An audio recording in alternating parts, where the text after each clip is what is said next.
मुंबईतली सकाळची वेळ आहे आणि या वेळी मोठ्या प्रमाणामध्ये दक्षिण मुंबईत कामाला जाणारी मंडळी असतात।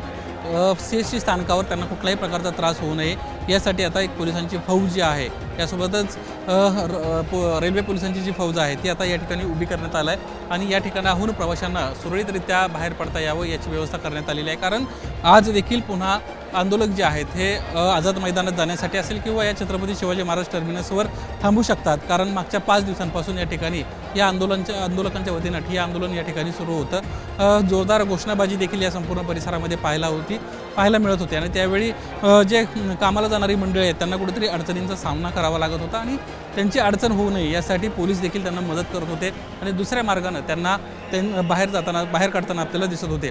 आज देखील सकाळची वेळ आहे त्यामुळे सकाळी येणाऱ्या कर्मचाऱ्यांना नोकरदारांना त्रास होऊ नये याची ही व्यवस्था आपल्याला दिसते। पोलीस फौज फाटा लावण्यात आलेला आहे। तर दुसरीकडे ही आंदोलकांची आझाद मैदान परिसरातली सध्याची आपण दृश्य पाहतोय। मोठ्या संख्येनं आंदोलक जे आहेत ते CST स्थानकामध्ये आहेत। त्यांचं म्हणणं आहे की आमची जोपर्यंत थांबण्याची व्यवस्था होत नाही तोपर्यंत आम्हाला इथंच थांबावं लागणार आहे। कारण पाऊस मुंबईमध्ये आहे, चिखल मोठ्या प्रमाणात आझाद मैदानात आहे, त्यामुळे त्या ठिकाणी बसू शकत नाही किंबहुना झोपू शकत नाही आणि त्यामुळे आमची व्यवस्था जर त्या ठिकाणी झाली तर नक्कीच आम्ही या ठिकाणाहून बाहेर पडू। जोपर्यंत व्यवस्था होत नाही तोपर्यंत आम्ही याच ठिकाणी आधार घेणार आहोत असं देखील त्यांचं म्हणणं आहे। त्यामुळे आता पोलीस प्रशासन आणि राज्य सरकार काय निर्णय घेते हे पाहणं महत्त्वाचं राहणार आहे। दंगल नियंत्रण पथक या ठिकाणी आहे आणि रेल्वे पोलीस अशी टीम या ठिकाणी लावण्यात आल्याचं आपल्याला दिसत आहे। कॅमेरामन मनोज जयस्वालसह निलेश बुधावले, ABP माझा, मुंबई।